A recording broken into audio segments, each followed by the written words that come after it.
Student, हम लोग पढ़ रहे हैं भारतीय संविधान के महत्वपूर्ण अनुच्छेद, जिसमें मैं भाग 15 तक आप लोगों के लिए पढ़ा चुका हूं। कुछ महत्वपूर्ण अनुच्छेद आज से हम भाग 16 के अंतर्गत अनुच्छेद 330 से लेकर 342 तक भाग 16 आता है। तो 330 से लेकर 342 तक भाग 16 के अंतर्गत क्या वर्णित है? तो 330 में देखो बेटा, ऐसे याद रखना, लोकसभा दो स्थानों पर, लोकसभा, फिर राज्य विधानमंडल, ऊपर 2 बार लोकसभा, नीचे 2 बार राज्य विधानमंडल, 330, 331, 332, 333। तो 330 में क्या हो जाएगा कि लोकसभा में अनुसूचित जातियों और अनुसूचित जनजातियों के लिए स्थानों का आरक्षण, मतलब 330 और 331 में क्या हो जाएगा फिर? ये है लोकसभा में आंग्ल भारतीय समुदाय का प्रतिनिधित्व। तो इसको अभी संशोधन द्वारा हटा दिया गया है, लेकिन आपको याद तो रखना है कि किस अनुच्छेद के तहत लोकसभा में आंग्ल भारतीय समुदाय का आरक्षण दिया गया है।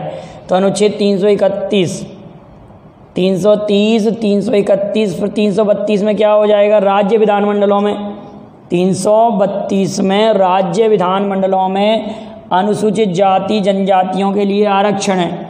उसी प्रकार से राज्य विधानमंडलों में आंग्ल भारतीय समुदाय का आरक्षण। तो ये चारों अनुच्छेद डेफिनेट आपको याद हो गए होंगे। कैसे? दोबारा समझिए। 330, 331, 332, 333 लोकसभा, राज्य विधानमंडल, SC ST और आंग्ल भारतीय, SC ST और आंग्ल भारतीय। क्लियर? चारों अनुच्छेद क्लियर हो गए यहाँ तक।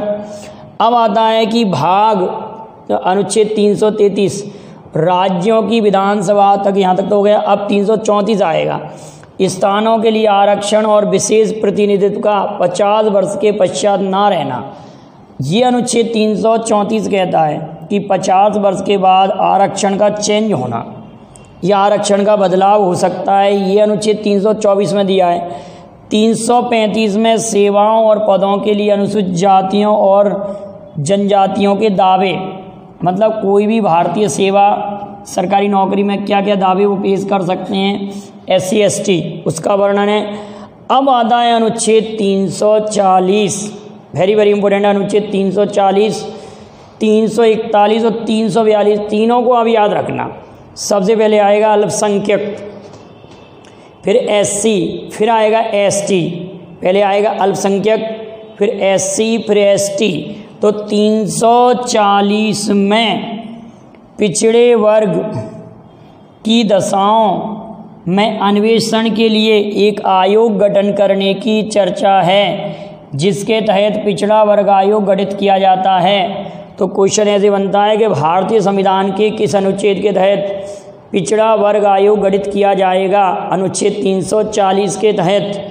अनुच्छेद 340, अनुच्छेद 341 में अनुसूचित जातियों के बारे में वर्णन है, अनुसूचित जातियों के बारे में वर्णन है, और 342 में अनुसूचित जनजातियों के बारे में वर्णन है। 342 में 41, 42, 40 तीनों याद हुए, ये क्रम से 3 याद हो जाएंगे। 340, 341 और 342, 340, 341 और 342 याद हो जाएगा ना बेटाओ। पिछड़े वर्गों के लिए, अनुसूचित जातियों के लिए, अनुसूचित जनजातियों के लिए आरक्षण की व्यवस्था है। इसके बाद में अगली बात हम करते हैं कि भाग 17 में राजभाषा आप समझ रहे हैं कि संविधान के अनुसार हिंदी एक राजभाषा है। भारतीय संविधान के अनुसार हिंदी क्या है? एक राजभाषा है। भाग 17 में, तो भाग 17 के अनुच्छेद 343 में संघ की राजभाषा का वर्णन है। संघ की राजभाषा और भारत की राजभाषा हिंदी है। 14 सितंबर 1949 को हिंदी को भारत की राजभाषा घोषित किया। सर्वप्रथम कौन व्यक्ति थे जिन्होंने हिंदी को भारत की राष्ट्रीय भाषा माना था? ये क्वेश्चन कई बार आ चुका है। सर्वप्रथम किस व्यक्ति ने हिंदी को राष्ट्रीय भाषा माना था? इसका जवाब आप कमेंट करेंगे।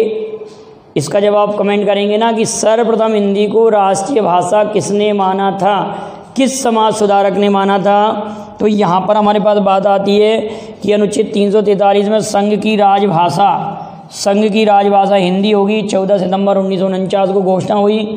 14 सितंबर को राष्ट्रीय हिंदी दिवस मनाया जाता है।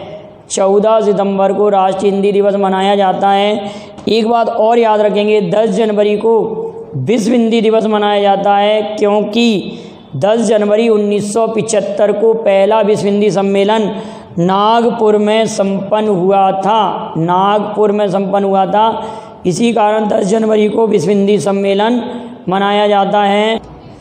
343 हिंदी को भारत की राजभाषा घोषित किया गया है। अनुच्छेद 344 में राजभाषा के संबंध में आयोग और संसद की समिति के गठन की चर्चा है, जिसके तहत राजभाषा आयोग का गठन किया गया 1955 में बीजी खैर की अध्यक्षता में। बीजी खैर कौन थे? बाल गंगाधर खैर की अध्यक्षता में राजभाषा आयोग गठित हुआ था। और किस अनुच्छेद के तहत? अनुच्छेद 344 के तहत। अनुच्छेद 345 में क्या वर्णित है? तो आप कहेंगे राज्य की राजभाषा या राजभाषाएं, राज्य की राजभाषा या राज्य भाषाएं। अनुच्छेद 351 में हिंदी भाषा के विकास के लिए एक निर्देश दिया गया है। 351 में हिंदी भाषा के विकास के लिए एक निर्देश दिया गया। अनुच्छेद 351 में अनुच्छेद 352 से हम एक नए भाग में प्रवेश कर जाएंगे, जो कि भाग 18 है। भाग 18 में 352 अनुच्छेद में आपातकाल की उद्घोषणा की चर्चा है। आपातकाल की उद्घोषणा की चर्चा है। अनुच्छेद 353 में आपातकाल की उद्घोषणा का क्या प्रभाव होगा उसका वर्णन है 353 में। और 355 में बाह्य आक्रमण और आंतरिक अशांति से राज्य की सुरक्षा करने का संघ का कर्तव्य का वर्णन है। किस अनुच्छेद में बिठाओ? 355 में राज्य का ये कर्तव्य बनेगा। राज्य से मतलब केंद्र सरकार से है यहाँ पर। क्लियर बिठाओ? अनुच्छेद 356 में देखिए बेटा, राज्यों में संवैधानिक तंत्र के विफल हो जाने की दशा का उपबंध है। राज्य में संवैधानिक तंत्र अगर विफल हो जाता है तो वहाँ पर राष्ट्रपति शासन लगता है। तो इसको क्या कहते हैं? राज्य में संवैधानिक तंत्र के विफल हो जाने पर उस दशा में पूरा जो कार्यभार होगा वो राष्ट्रपति के अधीन हो जाएगा, जिसको हम कहते हैं राष्ट्रपति शासन। तो भारतीय संविधान में कहीं पर भी राष्ट्रपति शासन शब्द का उल्लेख नहीं है, ये आप याद रखेंगे। तो ये राष्ट्रपति शासन कहलाता है, जिसको कहते हैं संवैधानिक तंत्र की विफलता। संवैधानिक तंत्र की विफलता। एक क्वेश्चन का आंसर आप कमेंट करेंगे कि भारत के किस राज्य में सर्वप्रथम राष्ट्रपति शासन लगा, और भारत के किस राज्य में सर्वाधिक बार राष्ट्रपति शासन लगा है अभी तक, और मध्य प्रदेश में कितनी बार राष्ट्रपति शासन लगा, और किन किन सीएम के शासनकाल में।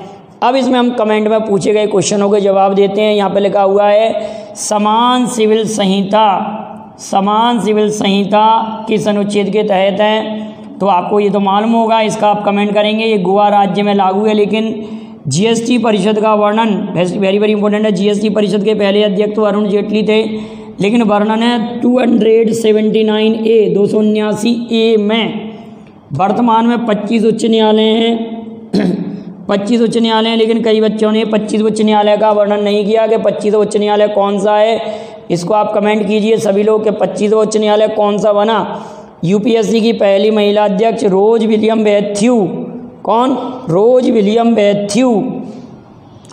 राष्ट्रीय पर्यटन दिवस 25 जनवरी को मनाया जाता है। इसी दिन राष्ट्रीय मतदाता दिवस मनाया जाता है। 25वां उच्च न्यायालय अमरावती। कई लोगों ने कमेंट किया था, आप इसमें देखकर भी कमेंट कर सकते हैं, देख लीजिए। यूपीएससी के पहले अध्यक्ष सर रॉस बारकर यूपीएससी का वर्णन 312 में है। यूपीएससी के वर्तमान अध्यक्ष प्रदीप कुमार जोशी हैं। वर्तमान में अध्यक्ष प्रदीप कुमार जोशी हैं। जीएसटी कनाडा मॉडल पर आधारित है और जीएसटी लागू करने वाला पहला देश फ्रांस था जिसने 1954 में लागू किया था। और भारत में जीएसटी 1 जुलाई 2017 को लागू हुआ। एक देश एक कर का नारा लगाया। तो ये काफ़ी इंपॉर्टेंट फैक्ट थे, इनको आप अच्छे से नोट कर लीजिए। वीडियो पसंद आए लाइक शेयर करें, आप इसका स्क्रीनशॉट ले लें। Thank you very much. जय हिंद, जय भारत।